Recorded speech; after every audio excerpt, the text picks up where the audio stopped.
Hello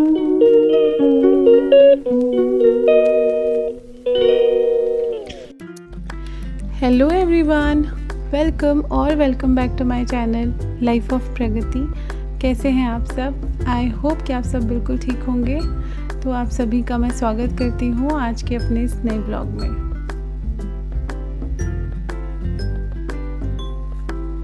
blog की शुरुआत हो रही है एकादशी के एक दिन पहले से। यहाँ पर अक्की जो है वो चॉकलेट खा रहा था और मतलब इतने अजीब तरीके से खा रहा था ना, उसके पूरे दांतों पे लग गई थी और वो अलग सा ही दिख रहा था। तो हम उसको चिढ़ा रहे थे कि तुम बिल्कुल ड्रैकुला जैसे दिख रहे हो। पुलिस वाले अंकल को देखता है, अक्कू पुलिस वाले अंकल पसंद है अक्कू को बहुत ज़्यादा। अक्कू तो भूत अक्कू इधर दिखाओ तो। अब तो सही हो गया, दोबारा खाओ फिर दिखाना। चबाओ। हाँ तो ये है हमारा प्यारा सा अक्कू, मस्त मौला एकदम। इसके बाद नेक्स्ट डे हो गया था एकादशी का। इस बार भी कंफ्यूजन रहा कि पहले दिन है या दूसरे दिन है, 1 को मनानी है या 2 तारीख को मनानी है।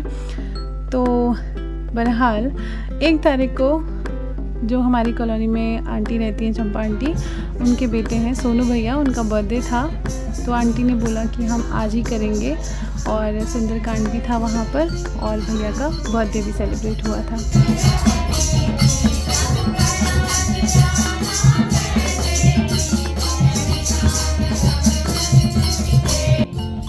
तो मैं भी थोड़ी देर के लिए शामिल हो गई थी।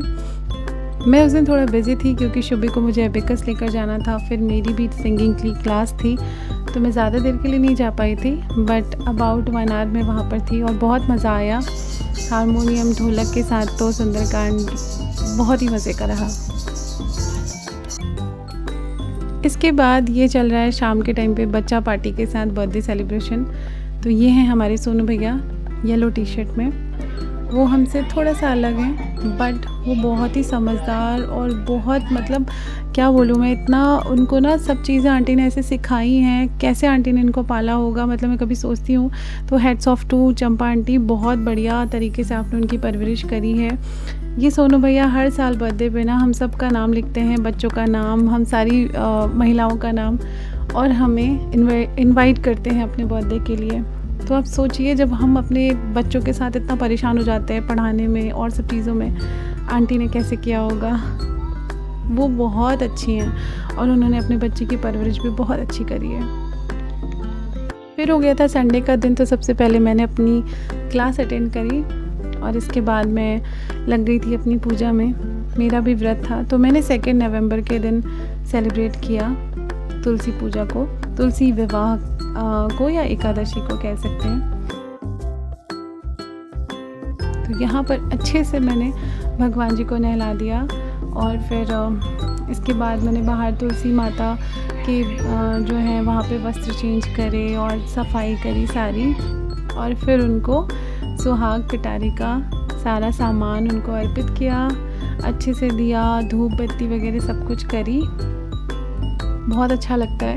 हमारे यहाँ पर ना तुलसी विवाह के दिन को बूढ़ी दिवाली भी कहा जाता है, क्योंकि ऐसा कहते हैं कि अयोध्या में तो श्री राम जो है वो अमावस्या के दिन पहुंच गए थे, बट पहाड़ों में उस समय पे जो संदेश होते हैं वो थोड़ा देर से पहुंचते थे।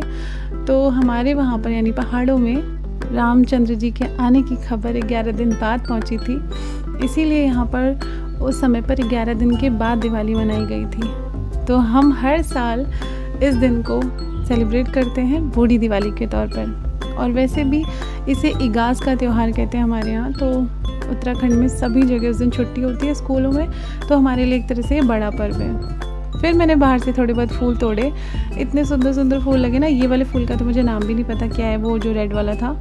फिर मैं थोड़े आम के पत्ते और फूल तोड़ करके लाई थी कि मैं एक अच्छी सी माला बनाऊँगी और तुलसी माता और विष्णु जी को चढ़ाऊँगी। लेकिन मुझे बिल्कुल टाइम नहीं हुआ क्योंकि मैं और भी कामों में लग गई थी। फिर मैंने ये गेरू लगाया था ताकि मैं एप्पल दे सकूं। एप्पल हमारे यहाँ सबसे ज़्यादा शुभ माने जाते हैं। तो जैसी प्रिपरेशंस हम दिवाली के दिन करते हैं लगभग वैसे ही इगास के दिन भी करते हैं, एकादशी के दिन भी करते हैं। तो बाहर रैपर बनाने के बाद मैंने जल्दी से सारा डिनर बनाया, सारा खाना बनाया और फिर मैं चली गई थी बाहर पूजा करने के लिए। तो यहाँ पर मेरी कैमरामैन शुभी बन चुकी है अब। और फिर मैंने अंदर भी बनाए थे थोड़े बहुत रैपर, एक ढेली पे भी बनाए थे और फिर वहाँ पर सब जगह दिए रखे। तो एक तरह से हमारे लिए 2 बार हम दिवाली सेलिब्रेट करते हैं और आप आगे अभी वीडियोस में सुनेंगे पटाखों की आवाज़ भी। तो कल भी खूब सारे पटाखे मतलब यहाँ पे चला रहे थे बच्चे और आज भी चल रहे थे। फिर मैंने भी हमारे गेट पर रख दिए थे दिए, तुलसी माता को चढ़ाए, तो बहुत अच्छा रहा। मैंने सोचा था कि मैं प्रॉपर रेडी होंगी, साड़ी पहनूंगी, बट इतनी लेट हो गई थी ना कि मेरे पास टाइम ही नहीं था।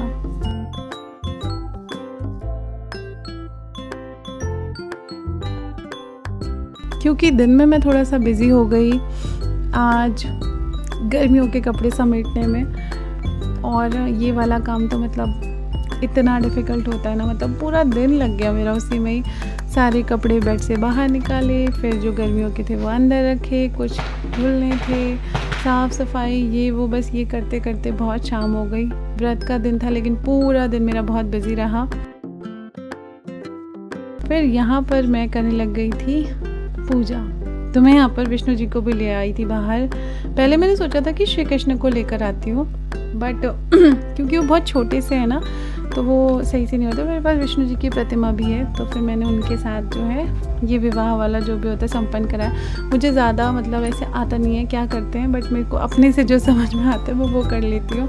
तो मैंने रक्षा धागा से विष्णु जी के हाथ में बांधा और फिर उसी को 7 टाइम्स तुलसी माता के ऊपर फेर दिया था। तो इस तरह से काइंड ऑफ मैंने गठबंधन कर दिया था उनका। और फिर अच्छे ढंग से पूजा हुई, आरती पढ़ी यहाँ पर बैठ कर के मैंने और शुभी ने।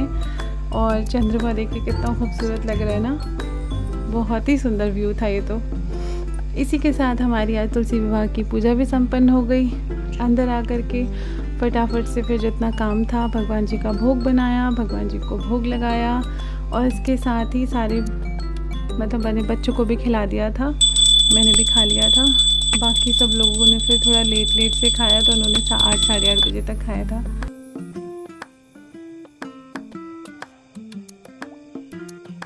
तो कुछ इस तरह से बीता मेरा तुलसी विवाह का दिन। आप सब ने कैसे सेलिब्रेट किया ज़रूर शेयर करिएगा। और अगर आपको मेरे वीडियोस, मेरे व्लॉग्स अच्छे लगते हैं तो प्लीज़ मुझे कमेंट्स के माध्यम से ज़रूर बताएं। मुझे बहुत अच्छा लगता है जब आपके कमेंट्स आते हैं और ये मुझे बहुत ज़्यादा मोटिवेट करते हैं। प्लीज़ मेरे वीडियोस को लाइक, शेयर एंड सब्सक्राइब ज़रूर करिएगा। Thank you so much for watching. मिलते हैं एक नेक्स्ट व्लॉग में। Till then take care of yourself. Bye.